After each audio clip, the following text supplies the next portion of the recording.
was unreal. Hey, what's going on, everybody? Today on, I was going to say the integrated entrepreneur, but this is not my podcast. This is Financial Fitness Friday. When you put out a lot of content, guys, you do a lot of stuff, kind of get confused. Shit happens. Happens to the best of us. So this is a great lesson today. I'm going to tell you guys how to build wealth.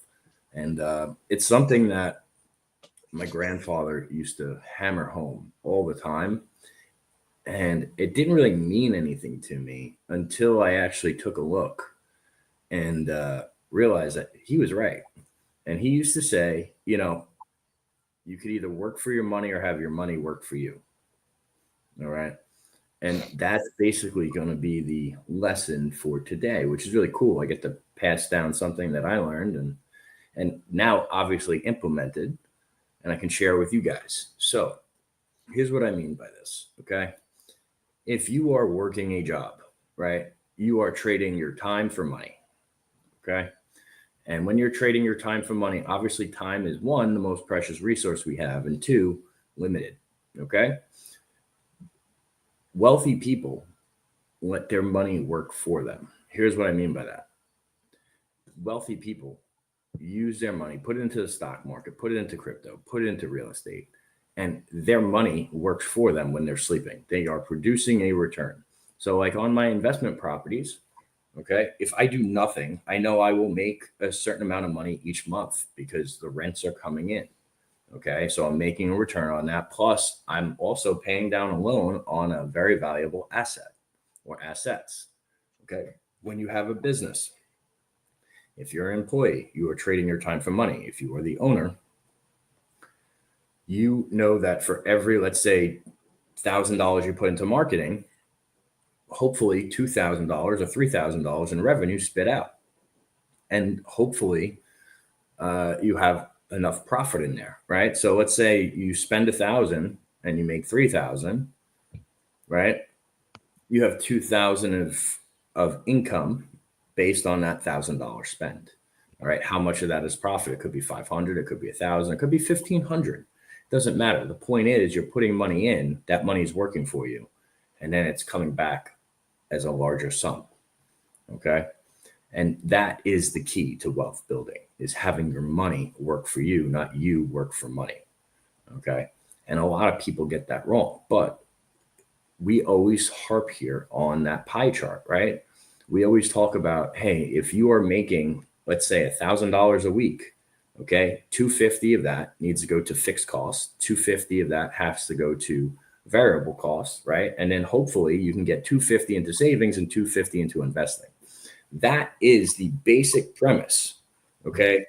And until everybody can follow that, you are doomed to not build actual wealth, okay? Because if you do not follow a system where you have some going into savings, some going into investing on every single paycheck that comes in, well, then you're never actually going to have money work for you, right? Because you don't have extra money. You don't have available funds.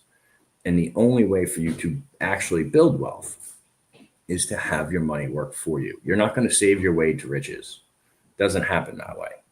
Okay. You're not going to, like the whole, I'm going to work 20 years or 30 years and retire, and I'm going to own one home, and then I'm just going to live on a 401k. If you're lucky and you're retired, that doesn't work. Okay. That is a broken system that is so outdated. Okay, that everyone grew up dreaming of, hey, I want the home with the dog and the wife and the 2 kids and the white picket fence. I don't think that is not a thing, guys. It's very rare, right? So what you have to do is adapt, and you adapt by what I'm telling you. You have a certain amount that goes to saving, certain amount that goes into investing, and you want to live below your means, and then you want to take that money and have it work for you. That is how you build wealth, right? If you look at the toys I have, right? I bought a boat, and then I took a loan on a boat to start a business. I used that cash to start a business. That business now covers not just the loan, the interest, and profit, okay, because of how that business is doing. That's the difference between someone that's building wealth wisely and then someone that, if I didn't do that second step where I took the loan on the boat and to start a business, well, guess what? That's a liability. Okay. This is how you do it. This is how you build wealth. This is what it's boring. It's not sexy. It's a lot of discipline. And that's why a lot of people don't do it. Dave, what are your thoughts on this? Yeah, man. And to touch on that last thing you said, like it's boring, it's discipline to go on it. I think a lot of people, man, like just as in anything, overcomplicate it, right? It's special unicorn or something that you're chasing where it's really not. It's just time, effort, and results. What are you putting in? But I'm gonna bring it down to Main Street a little bit here. So guys, keep this in mind, right? Like there's nobody saying here in order to keep and multiply money, like you got to own a business or something, right? Like you can do this with a job, right? Yeah, you don't. And thank you, Dave. I'm not shitting on people that have a job versus entrepreneurs. One is not better than the other, right? The reality is if the entrepreneur that has the business doesn't put money into savings and investment, guess what? He's not really doing that much better. Yeah, he has one additional asset, but most times businesses don't even sell. Okay. Yep. So if you think you're sitting there and you have this golden goose of a business that you're about to sell, I'm studying it right now, guys. I can tell you that, all these people flipping businesses, they don't always sell. Okay. I can't tell you how many acquisitions I've tried to do that fall apart. And it's not because they didn't get approved for the loan. It's because something was wrong with the deal. Okay. This happens all the time. Sorry. Go on, Dave. No, that's okay. And that's a good point because that's why there are and we could even touch on that someday, but that's why there are thousands of businesses for sale. Right. And if you look at the dates when they're listed, they're not moving. Right. And it is a longer process though. It's not like selling a house. Right. But still, like there's always a long negotiation, coming in. Why does this factor figure? Why does this EBITDA number make sense? It is a different animal, but, rewinding back here, right? Like you guys can do this like with a job is what I'm saying. Right. And exactly what Jonathan said, like, we're not shitting on anybody with a job. I know people with a lot of jobs. There's a friend of mine out there. He's a trucker and the stuff he's doing and throwing where he's putting his money in, and he talks about it openly in the crypto. There's other real estate ventures that he's buying it. And that's his job that he loves. He's single. He has no kids. And that's his thing. He loves touring the country. He's employed. He doesn't have his own truck. And that's his MO. He loves it. But, bringing it back to three things, right? We're going to keep this really simple, bringing it down to Main Street. And with someone we talk about all the time, it's the habits, right? So if you're going to obviously have a portion of income, and if you're going to divvy it up into savings, right? These percentages that Jonathan talks about, and then discretionary expenses and so forth, and then whatever left over, okay? You got to create the habits. That's first and foremost. Doesn't matter if it's $5, right? Like get into the habit. Getting into the habit and reinforcing that habit and sharpening that saw is super important more than anything, right? Because if it's out of sight, it's out of mind. And then the next thing is with reinforcing these habits, and I might be a little biased here, but get yourself out of debt as soon as possible. I think it's super important, right? If you have a lot of lingering credit card debt, or if you have stupid expenses every month that are meaningless, a subscription, if you go out too much, and, I don't want to get Dave Ramsey on you, but if you have debt, look to get rid of that as soon as possible, because that's going to lead to the last thing.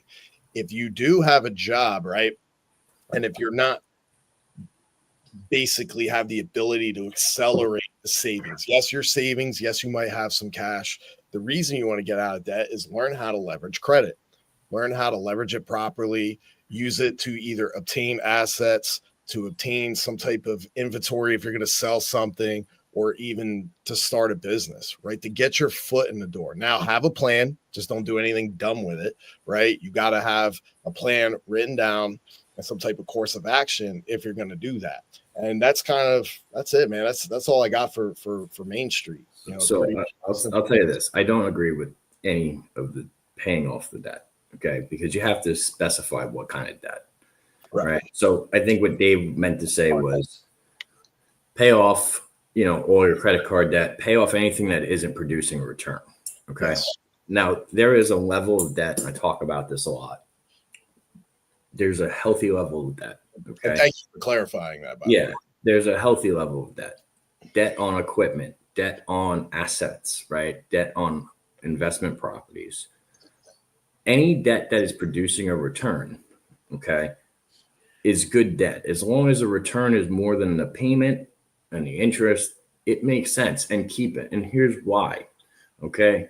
At some point, you do need to be able to write down interest. So if you have a business that's asset heavy and you have a bunch of leases with $1 buyout, you know that you own those at the end, right? And now you can write off the entirety of the lease payment, which allows you to net more money at the end of the year. All right. So there is very, very good debt. And then there's very, very bad debt. What's bad debt look like? Well, if you're a business owner, cash advances, right? Or credit card debt. All right. That's the stuff that you have to eliminate aggressively. And the more you can eliminate bad debt and add good debt to your mix, okay, debt on assets, debt on things that are going to make a return for you, that's really how you optimize this equation. Yeah. Right. So it is very, very important. And I will tell you this, the people that understand leverage, the people that understand how to use debt, grow their net worth a lot fucking faster. Okay. A lot faster. All right. The people that go and spiral into these debt spirals, they have to keep rebuilding, and all they're doing is swinging for the fences every time. Okay. There is a healthy mix in the middle of having the right amount of debt that produces income and keeping bad debt off your books, right? Keeping the credit cards off keeping the credit cards down, keeping the revolvers down, not taking money or borrowing money and spending it on stupid things that don't produce a return, right? Those are the things that matter. Okay. Do you really need the Lambo? Do you really need the Ferrari? Or do you really need the new car? Probably fucking not. And most of the time, that's not what's going to be bringing in that return. Okay. So there is a healthy balance, guys. I hope this helped you. Please share it with someone that needs to hear it, and we will catch you on Mindset Monday. Take care. Have a great end of the week. Be great, y'all.